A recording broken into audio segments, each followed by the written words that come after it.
Hello વિદ્યાર્થી મિત્રો, આજે આપણે ધોરણ 7 ગુજરાતી જે 2024માં નવું પાઠ્યપુસ્તક આવ્યું છે તેનો ત્રીજો પાઠ અમારી કામધેનુ તેના સ્વાધ્યાયના પ્રશ્નોનું આપણે સોલ્યુશન જોઈ રહ્યા છીએ. અહીં વાતચીતમાં કેટલાક પ્રશ્નો આપ્યા છે. તેમાં પહેલો પ્રશ્ન છે કે તમને કામધેનુ મળી જાય તો શું શું કરશો? તો આપણે કહી શકીએ કે જો મને કામધેનુ મળી જાય તો હું મારી મનગમતી વાનગી અથવા ખાવાની ચીજો મંગાવું, નવી સાયકલ, નવા કપડાં વગેરે મંગાવું. મારા મિત્રને કોઈ વસ્તુની જરૂરિયાત હોય તો તે પણ હું માગી લઈશ. તો અહીં કામધેનુ એટલે કે ઈચ્છા પૂરી કરનાર, એટલે આપણે આ રીતે લખી શકીએ. બીજો પ્રશ્ન, તમારા ઘરમાં કોઈ પ્રાણી પાળ્યું છે? કેમ?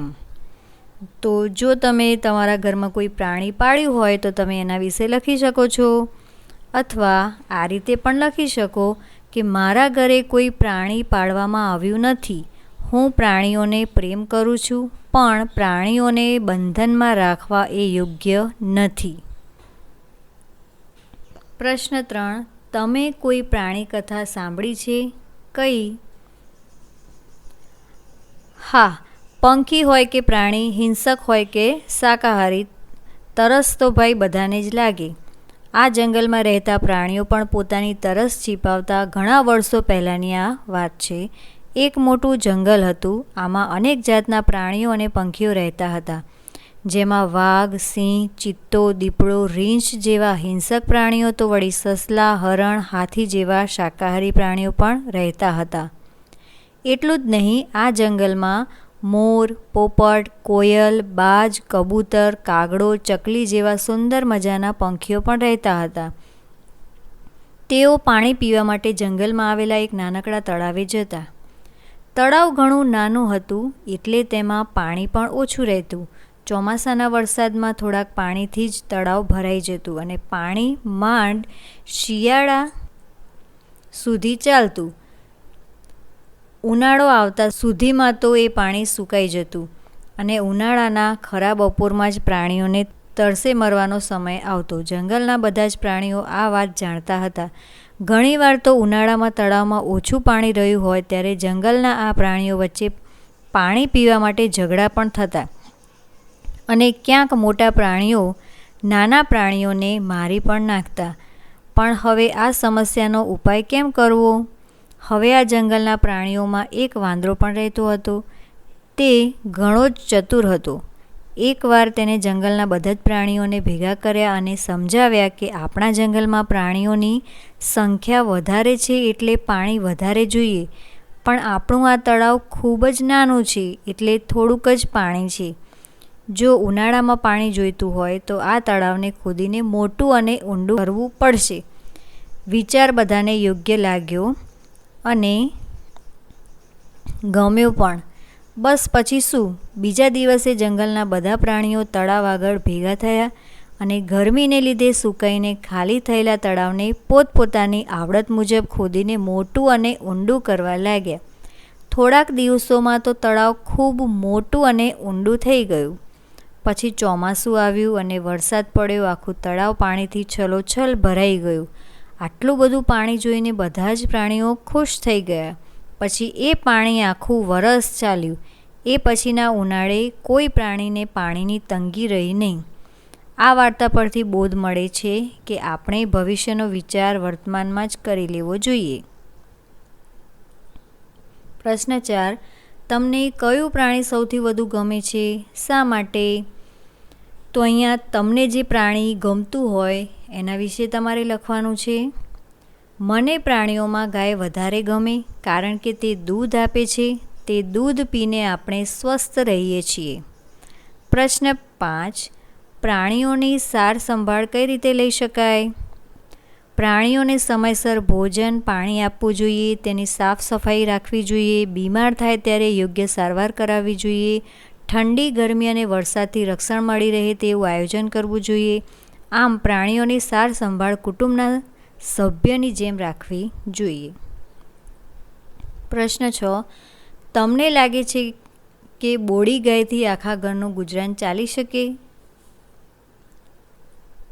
હા, લેખકે પોતાના કુટુંબની જે વાત કરી છે એ રીતે લેખકના આખા ઘરનું ગુજરાન ચાલી શકે. ભેંસ મરી ગઈ, ખેતર વેચાઈ ગયું, બાપુજીનું અવસાન થયું, બોડીના દૂધની આવક મહિને 25 રૂપિયા હતી, સોંગારત હતી, નાનો ભાઈ, નાની બહેન, પોતે અને બા એમ 4 જણનું નાનું કુટુંબ બોડી ગાય પર નભતું. પ્રવૃત્તિ 2. પાઠના આધારે સાચા વિકલ્પ સામે ખરું કરો. તો અહીંયા કેટલાક વાક્યો આપ્યા છે અને સાચો વિકલ્પ લાગે તે આપણે ખરું કરવાનું છે. પહેલું છે, બોડી ગાયને લાગુ પડતું નથી. તો એમાં આવશે પારકાને પણ દોવા દે.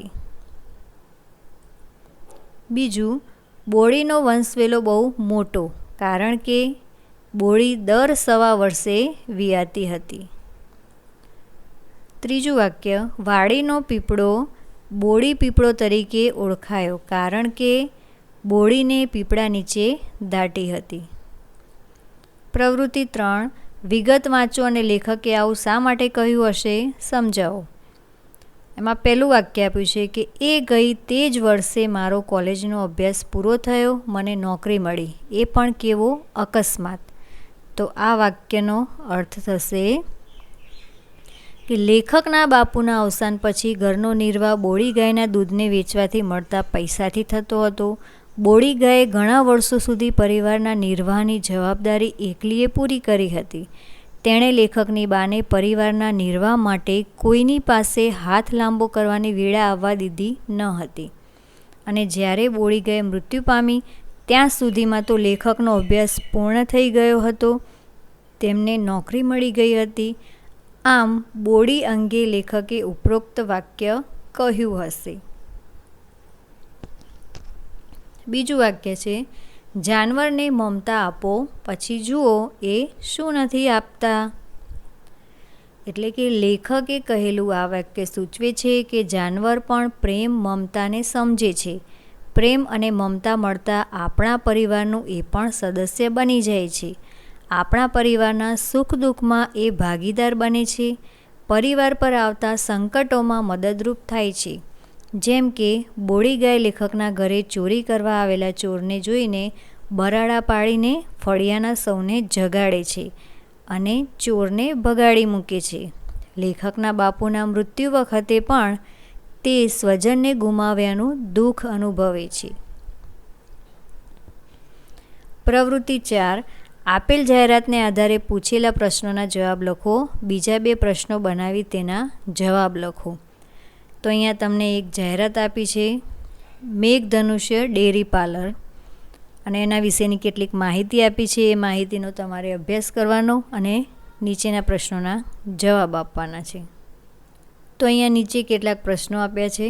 પહેલો પ્રશ્ન છે, તમારે માવો લેવો હોય તો કોનો સંપર્ક કરશો? તો આપણે જવાબ લખી શકીએ કે માવો મંગાવવા માટે સુભાષભાઈ દૂધવાળાનો સંપર્ક કરીશું. તે લોકો સુભાષભાઈ માવાવાળા પાસેથી માવા મંગાવી આપશે.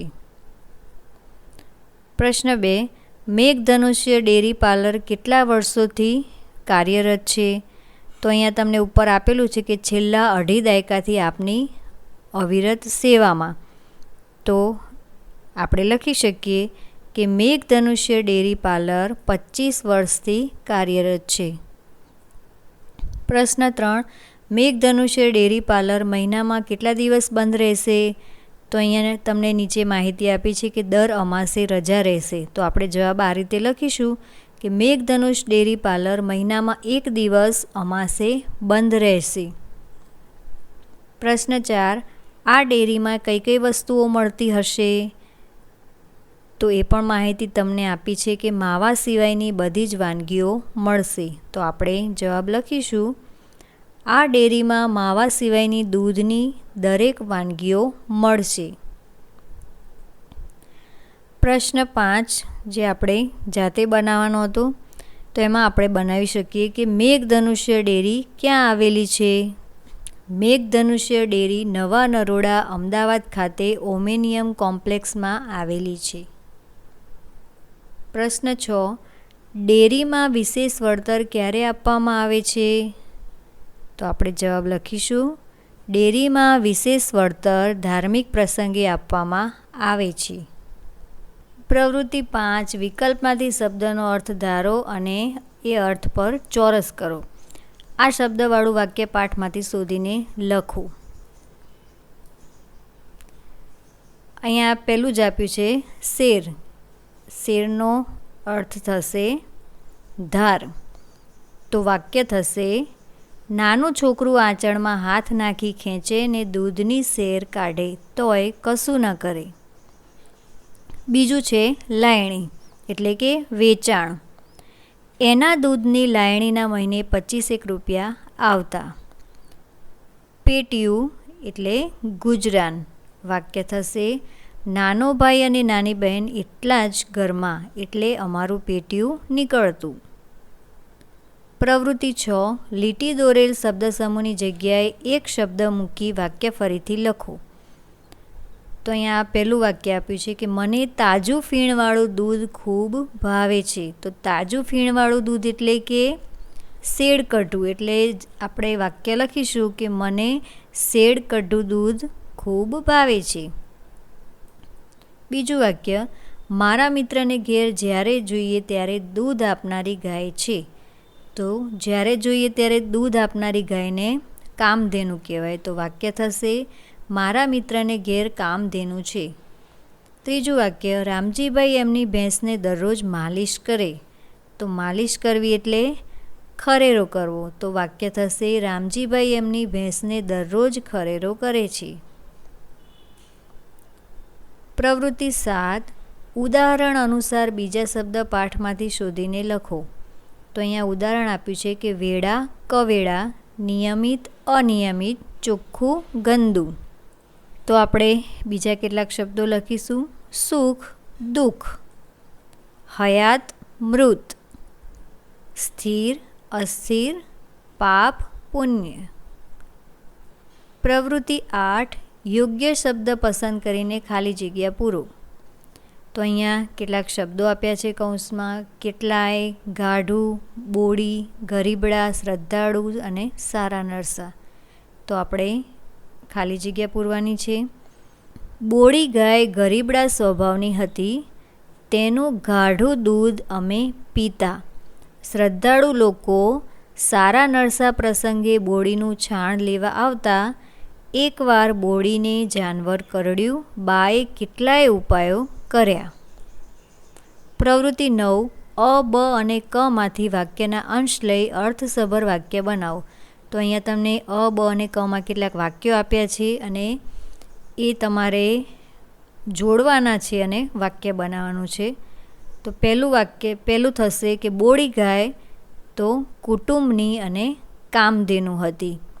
તેવી જ રીતે બીજું આપણે જોડીશું તો બોડીનું છાણ સારા નરસા પ્રસંગે લઈ જતા.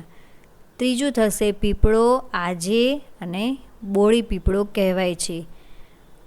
ખરી પરીક્ષા સમયે અને બોડી અમારો લોકોનો સહારો. આખું શરીર ફૂલી ગયું ને આખરે તે મરી ગઈ. તો આપણે આવી રીતે વાક્ય બનાવવાના છે. પહેલું વાક્ય થશે કે બોડી ગાય કુટુંબની કામધેનુ હતી. બોડીનું છાણ સારા નરસા પ્રસંગે લઈ જતા. પીપળો આજે બોડી પીપળો કહેવાય છે. ખરી પરીક્ષા સમયે બોડી અમારા લોકોનો સહારો. આખું શરીર ફૂલી ગયું ને આખરે તે મરી ગઈ. પ્રવૃત્તિ 10 ગઈકાલેની જગ્યાએ આવતીકાલે લખી નીચેનો ફકરો યોગ્ય ફેરફાર કરી ફરીથી લખો. પછી સાથે બંને ફકરાનું વાંચન કરો. જોડી કાર્ય. તો અહીંયા એક ફકરો આપ્યો છે કે ગઈકાલે પપ્પા મને ફરવા લઈ ગયા હતા.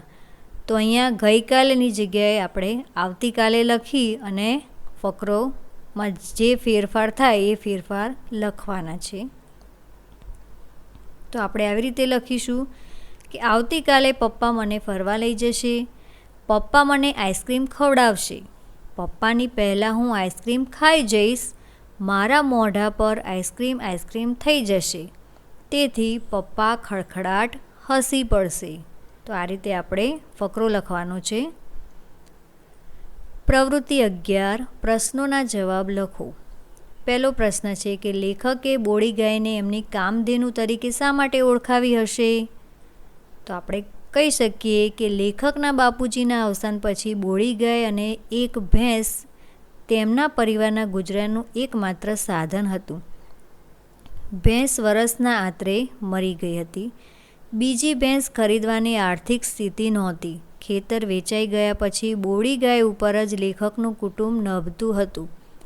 તેના દૂધને વેચવાથી મહિને 25 રૂપિયા આવતા હતા.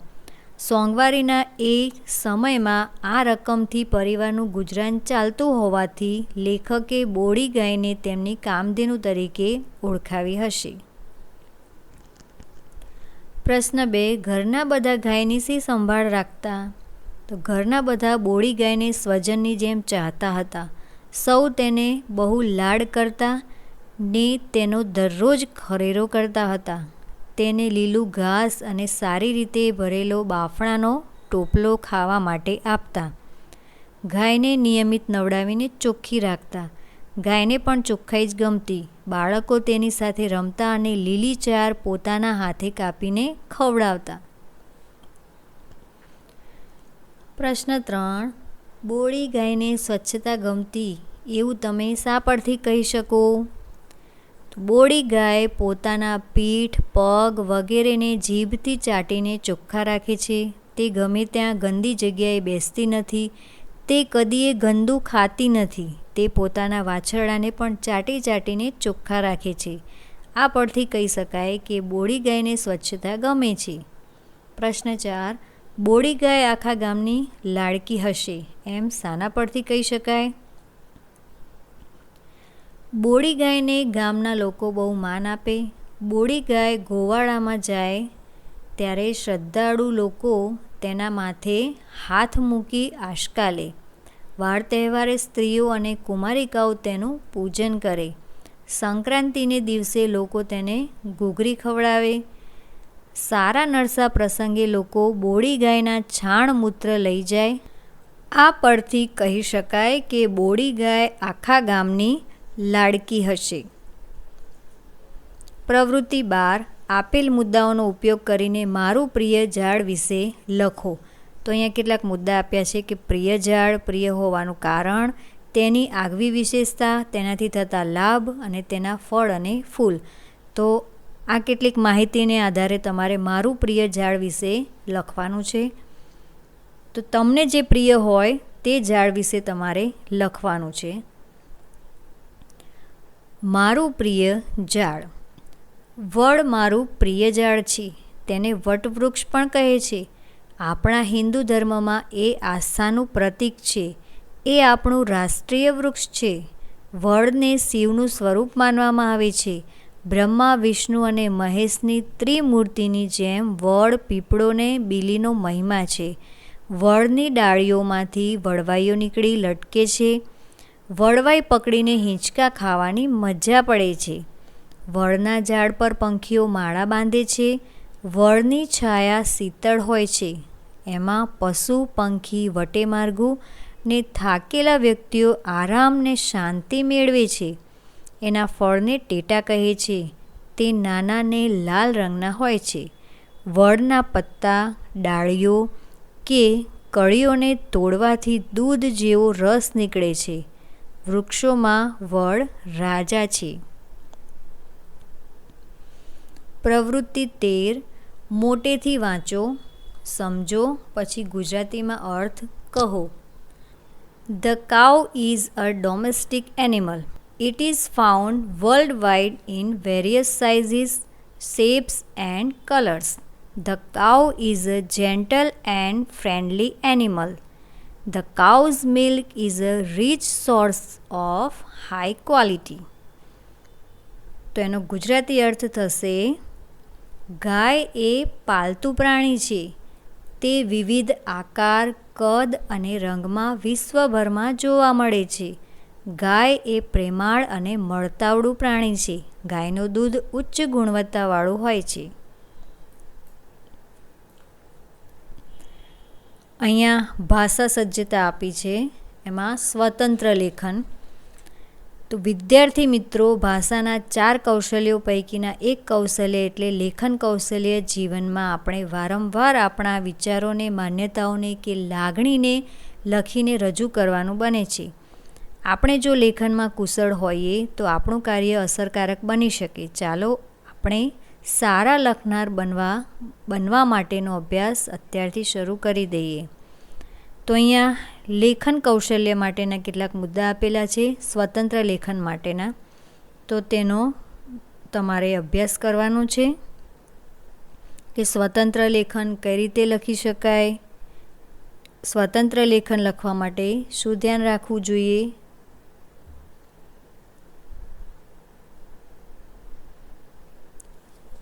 ચાલો યાદ કરીએ. તમને કઈ પ્રવૃત્તિમાં ખૂબ મજા પડી, કેમ?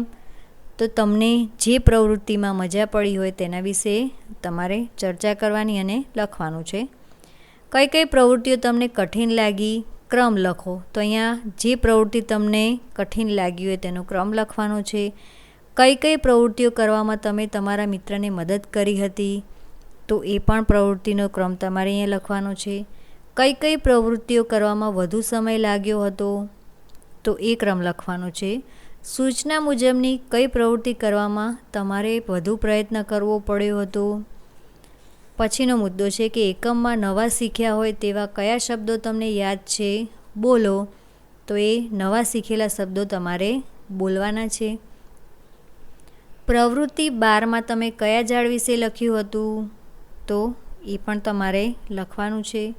શબ્દ આધારિત કઈ કઈ પ્રવૃત્તિઓ હતી તેના ક્રમ લખો. તો એ પણ પ્રવૃત્તિ તમારે શોધી અને એના ક્રમ લખવાના છે. તો અહીં આપણે આ પ્રવૃત્તિ પૂર્ણ કરી. તમને આ વિડીયો કેવો લાગ્યો અમને જરૂરથી જણાવજો. અને અમારી ચેનલને જો હજુ સુધી તમે સબસ્ક્રાઈબ ના કરી હોય તો સબસ્ક્રાઈબ કરી દેજો. ધન્યવાદ.